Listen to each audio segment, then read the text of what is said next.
we don't do anything against the body. We do everything for the body.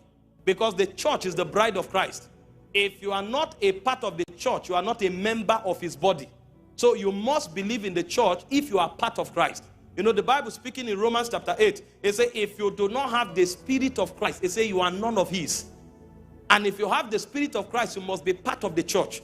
So it's important for us to understand what the church is and to believe in the church and walk to the advantage of the church if truly we are believers. Because the church is one of the things that is most surely believed among us. There are many people who don't understand church.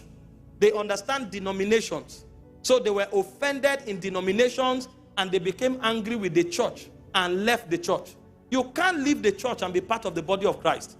If you are part of those who think, no, we are tired with church, we have left church, and you even say it boldly, you don't know what you are talking about. Because if you leave church, it means you've left the body of Christ. It means you are no longer a part of the family of God. And if you fight the church, it means you are fighting the body of Christ and you are fighting the bride of Christ. There is no way God can support you if you fight the church or you leave the church. You are an Antichrist. You know, many people think the Antichrist is the dragon with horn. No. Everyone who walks away from the church, the Bible says this is the Antichrist.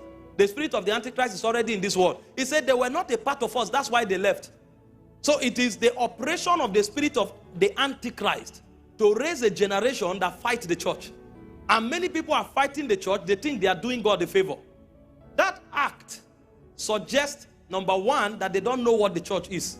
And number two, they don't know that they have separated themselves from the commonwealth of Israel. Number three, they also don't know that they are pitching their tent against God. If you meet anybody who tells you he's tired of church, he's not doing church anymore, tell him you don't know what the church is. Because if you know you can't be tired of church. You are an integral part of the church. Number two, tell him you have pitched your tent against God. Because you can't be against church and be with God. Because the church is the body of Christ. And then number three, tell him that the position you have taken is a dangerous position. Because you have become a victim.